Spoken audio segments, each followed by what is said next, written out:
가뭄이 아니라 오랜 이 비홍수 이게 장마 때문에 다 사라져도 하박국 그 선지자가 고백한 것처럼 그죠? 무화과 나무에 포도나무에 감람나무에 열매가 없고 소출이 없고 밭에 먹을 것이 없고 우리의 양이 없고 외양간에 소가 없을지라도 나는 나의 구원의 하나님으로 인하여 기뻐하고 즐거워하리로다. 오늘 우리가 하나님을 바라보며 소망을 가져야 됩니다. 그래서 오늘 이 정말 나라의 위기 상황이지만 우리는 끝까지 주님을 믿고 하나님을 믿고 예수님을 믿고 성령님을 믿고 나가야 됩니다. 그래야 하면은 하늘이 무너져도 하나님께서 살아갈 길을 열어줍니다. 그 믿음이 중요합니다. 우리가 이제 믿음의 영성에 대해서 우리 수요 예배 때 계속 하잖아요. 우리 믿음이 어디 있느냐? 예수님이 계속 우리에게 책망하는 게 믿음이 믿음. 너희 믿음이 어디 있느냐? 믿음이 약해지면 안 돼. 그래서 항상 이 믿음을 가지고 어떤 상황 가운데에서도 하나님을 믿고 그 믿음 가운데 승리하는 저와 여러분이 될 수 있기를 간절히 축원드립니다.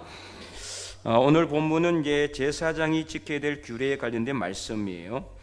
우리 다 왕같은 제사장들이 그랬죠. 그래서 베드로전서 2장 9절에 보면은 이렇게 기록하고 있습니다. 베드로전서 2장 9절 말씀에 그러나 너희는 택하신 족속이요 왕같은 제사장들이요 거룩한 나라요 그의 소유된 백성이니 이는 너희를 어두운 데서 불러내어 그의 기이한 빛에 들어가게 하신 이의 아름다운 덕을 선포하게 하려 하십니다.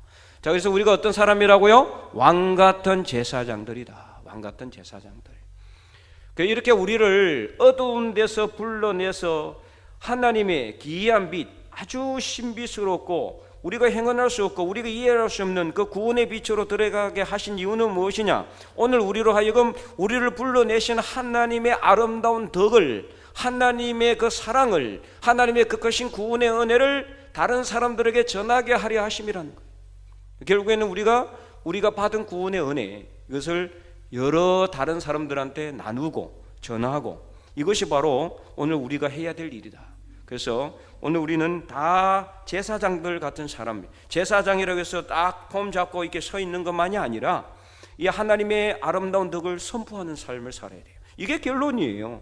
너희는 왕 같은 제사장들이요 해놓고 끝 아니잖아요. 이렇게 하신 이유는 뭐다? 왕 같은 제사장으로 삼아주신 이유는 하나님의 아름다운 덕을 선포하도록 하기 위한 것이다.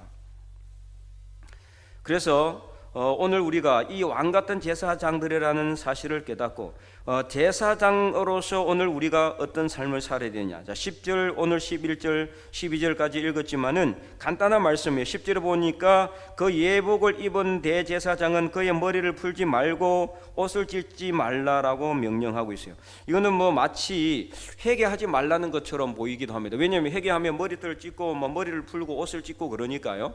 그런데 이는 회개하고 상관 있는 말씀이 아니고 그 다음에 나오는 부모의 상에 부모 장례에 가지 말라는 뜻도 아니고, 그건 안 가는 건 맞는데, 왜냐하면 이제 부모님의 장례가 되면 슬프니까 옷을 찢기도 하고 머리를 이렇게 풀기도 해요.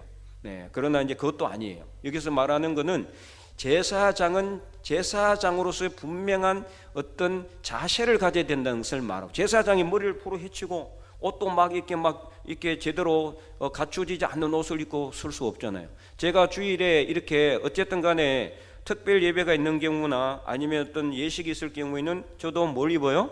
가운을 입거든요. 가운을 입고 스토를 걸칩니다.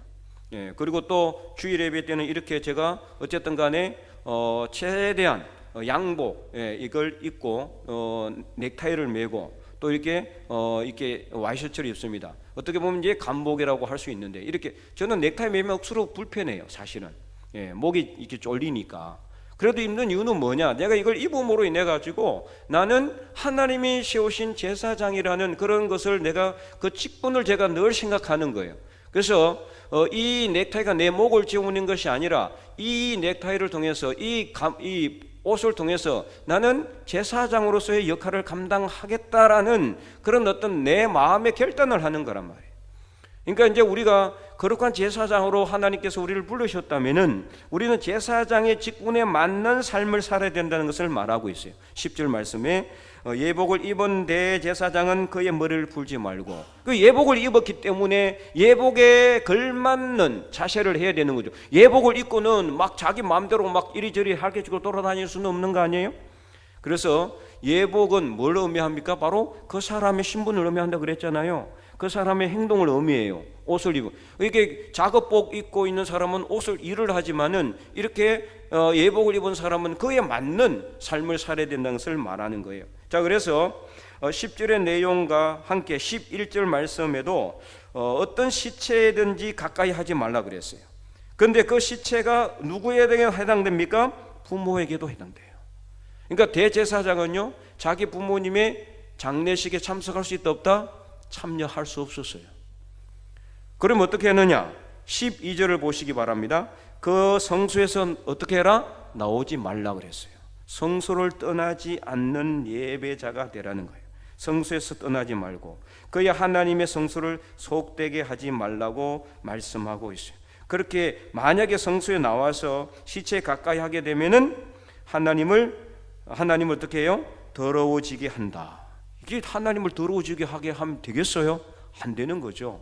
그래서 이 대제사장은요, 대제사장이 되자마자 그는 어떤 가족이나 어떤 지파에 속한 사람이 아니라 누구에 속한 사람이다? 하나님의 소유요, 하나님에 속한 사람이 되는 거예요. 그래서 12절 말씀 다시 한번 우리 읽어보는데요, 12절 한번 큰 목소리 읽어볼까요? 그 성소에서 나오지 말며 그의 하나님의 성소를 속되게 하지 말라. 이는 하나님께서 성별하신 관유가 그 위에 있음이니라. 나는 여호와이니라. 아멘. 여러분, 관유 이미 우리 배웠죠? 출애굽기 29장에서 관유를 언제 부었어요? 제사장이 위임식 할 때 부었어요. 기억납니까? 예, 제사장의 머리에 붓는. 그래서 관유할 때 관자는 무슨 관자다? 헐을 간자예요. 헐을 간, 부을 간, 붓는다는 뜻이에요. 유, 기름을 붓는다. 예, 그래서 그 기름은 이런 뭐 이렇게 식용유, 이런 식용유 같은 이런 뭐 석유 이런 기름이 아니고 감람유를 의미해요. 그래서 관유는 따로 만들었어요. 만들어 가지고 이 제사장의 부음으로 기름을 붓는 것은 뭘 의미하느냐? 하나님의 소유이고 하나님이 택했다는 것을 의미해요. 자, 기름을 붓는 사람 세 사람이 있어요. 첫째는 누구예요? 선지자에게 기름을 부었어요. 두 번째는 왕에게 기름을 부었어요. 세 번째는 대제사장에게 기름을 붓는 거예요. 그러니까 하나님이 특별하게 선택한 사람에게만 기름을 붓는다. 이 뭘 의미하느냐? 성별을 했다는 뜻이에요. 그래서 이 본문에 하나님께서 뭐 하신 관유가? 성별하신 관유가 그의 머리에 있다. 다시 말해서 하나님이 택해서 하나님의 소유가 된 제사장으로 삼았기 때문에 성별, 거룩하게 구별했기 때문에 그 어떤 것으로도 제사장은 더러워질 수는 없다. 그러면은 하나님의 이름이 더러워지게 되기 때문에 절대로 이것은 해서는 안 된다라고 말씀하고 있는 것이다. 물론 그렇다고 해서 제사장이 성소 안에서만 살 수 없죠. 거기서 뭐 밥 해먹고 그렇게 할 수가 없잖아요. 여기서 말하는 것은, 떠나지 말라는 것은 제사장은 예배를 떠나지 말고 그 성소에 하는 일에 집중해야 된다는 것을 말하고 있어요. 그래서 기타 다른 어떤 이유라도 성소 밖으로 나가지 말라는 것을 이야기해요. 이제 만약에 그렇게 되면은 오늘 본문에도 나와 있지만 지성소 밖으로 나오게 되면은 세상과 접촉하게 되잖아요. 성소 밖으로 나와서 사람하고 접촉하게 되면은 결국에는 오염되고 더러워지기 때문에 어떤 뭐 병균이 없는 것이 아니라 세상의 욕심이나 세상의 죄악으로 더러워지기 때문에 안 된다. 이건 뭐냐면 영적으로 오늘 우리가 세상 속에 살아가지만 하나님의 관유를 부음받은 제사장 같은 역할을 한다면은 오늘 우리는 세상에 살아가면서도 세상의 죄와 악과는 어떻게 돼요? 구별된 삶을 살아야 된다. 이것을 말하는 거예요. 구별된 삶을 우리가 어떻게 세상에서 구별돼서 세상과 떨어져서 살 수는 없잖아요. 저 섬에 가서 살 수 있는 것도 아니고 저 하늘 높이 올라가서 살 수 있는 것도 아니에요. 세상에서 살아가지만 우리는 하나님이 택하여 성별하신 관유가 우리 머리 위에 있다는 것을 늘 기억하시고, 나는 대제사장으로서 하나님의 거룩함을 나타내는 사람이라는 것을 늘 기억하시고, 세상의 더러운 죄와 악에 더러워지지 않는, 거기에 들어가지 않는 그런 구별된 삶을 살아야 된다는 것을 말씀하고 있다. 그래서 12절 후반절에 성별하신 간유를 하나님께서 부었다라고 말씀하고 있는 것입니다. 그리고 이 말씀처럼 오늘 우리는 정말 이 세상에서 죄와 악으로 욕심으로 정욕으로 물들지 않아야 된다. 그래서 우리가 대제사장 같은 사람으로서 우리 하나님 앞에 거룩하게 구별된 삶을 얼마나 살아가고 있는지를 여러분 깊이 생각해 보시기 바랍니다. 하나님께서 오늘 우리를 하나님의 택한 백성이요 제사장으로서 세워주셨습니다. 그러면은 하나님의 제사장의 삶을 우리가 살아가고 있느냐 하는 것입니다. 여러분 어떻습니까?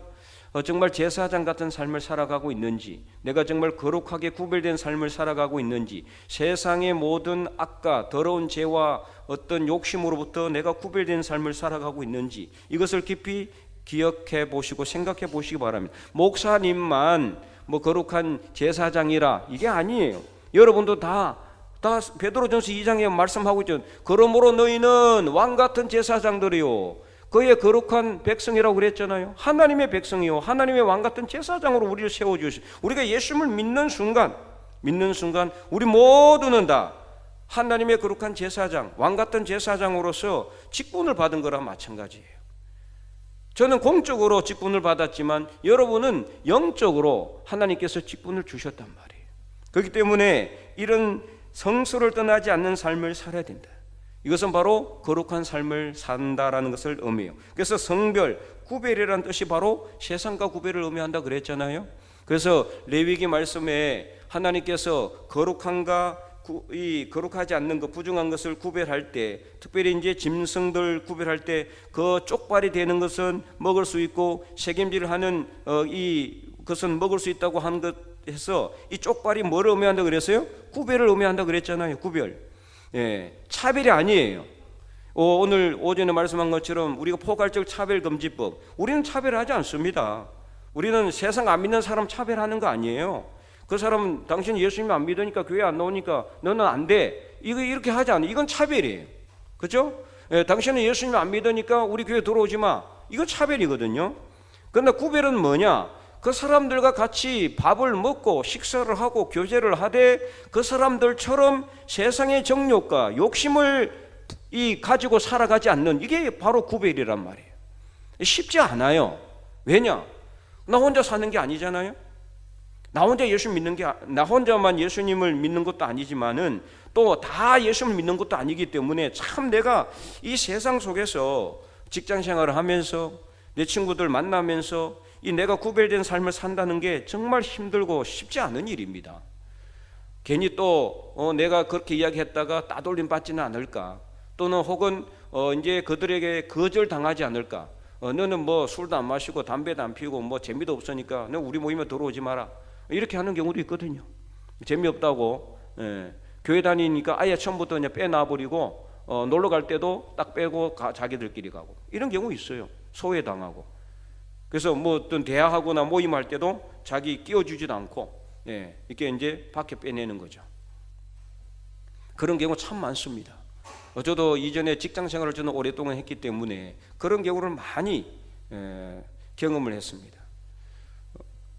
당신은 이렇게 교회 다니고 술도 안 마시고 그러니까 이제 우리 모임에 오지 않아도 된다, 이렇게 이제 애써 이렇게 위로하는 듯하지만 어떻게 보면 차별이죠. 소외당하는 거예요. 그래서 참 이렇게 외로워요. 그러니까 제가 직장 다닐 때마다 저희 팀에는 저 혼자만 예수님 믿었는데, 물론 예수님 믿는 다른 한 분이 있었습니다. 저번에도 이야기를 했지만, 예, 그분은 장로님이신데 팀장이셨고 술을 너무 좋아했어요.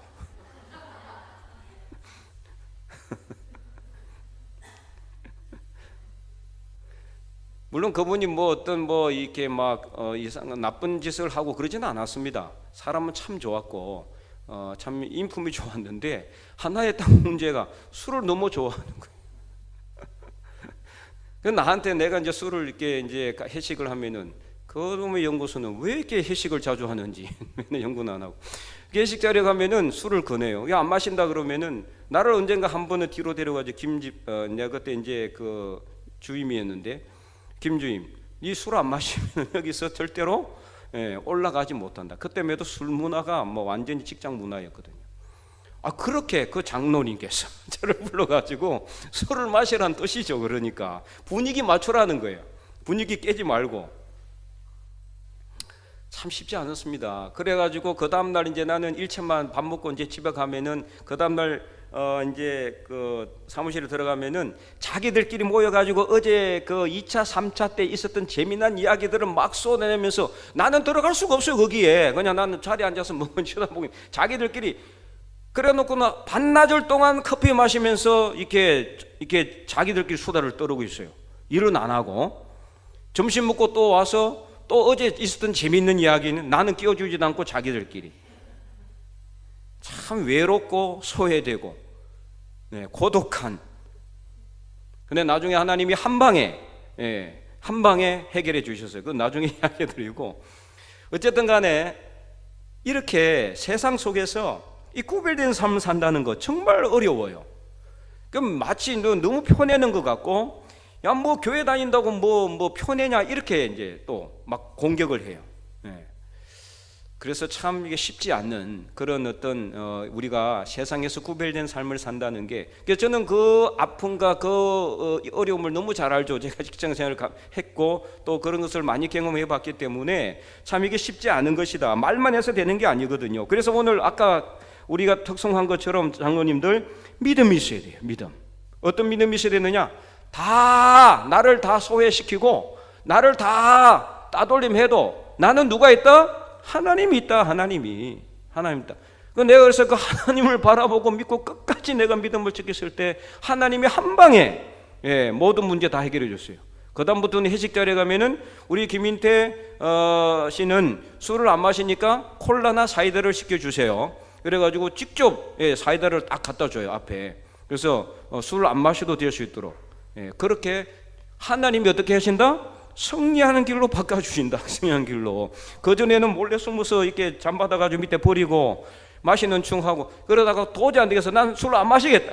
앞으로 교회 다니니까 했더니 그때부터 따돌리기 시작하는 거예요. 막. 그래가지고 오랫동안 따돌림 받다가 나중에는 하나님이 어쨌든 한 방에 전화위복 시켜주셔가지고 참 이게 쉽지가 않은 일이죠. 그래서 하나님을 향한 믿음, 이 믿음이 있으면 되는 거예요. 그러면은 어떤 상황에서도 어떻게 한다? 하나님이 승리하게 해주신다. 승리하게, 인정하게 해줘요. 인정하게. 야, 저 사람은 하나님을 믿더니 그래도 잘 된다. 무슨 일을 해도 이것을 나중에 하나님이 어떻게 해준다? 보여줍니다. 그래서 절대로 어떤 상황 가운데서도 여러분이 주눅들지 마시고, 그래서 구별된 삶을 사시기 바랍니다. 나는 왕 같은 뭐다? 제사장이다. 제사장. 그러므로 우리는 어떤 상황 가운데서도, 직장에서도, 친구들 사이에서도 믿음을 지키는 거예요. 믿음을. 제사장으로, 왕 같은 제사장으로서 주눅들 필요도 없어요. 숨길 필요도 없습니다. 창피할 것도 없어요. 하나님을 믿는 것 당당하게 밝히시고 믿음의 길을 가면은 하나님께 결국에는 그 믿음의 길에 승리를 이루어 주시고 세상 사람들로부터 인정받게 하시고 하나님께 영광 올려드리게 하실 줄 분명히 믿으시기 바랍니다. 그래서 오늘 말씀을 통해서 우리가 왕같은 제사장으로서 우리가 정말 성소를 떠나지 않는 삶을 살아야 된다. 이것은 우리가 구별된 삶을 살아야 된다. 이것을 오늘 본문은 우리에게 말씀하고 있습니다. 어디 가더라도 어떤 상황에서도 우리가 성소를 떠나지 않는 제사장으로서 항상 하나님의 성소, 하나님을 생각하고 하나님을 바라보고 하나님을 의지하고, 그래서 하나님을 통해서 믿음으로 영광 올려드리는 저와 여러분의 삶이 될 수 있기를 주님의 이름으로 간절히 축원드립니다.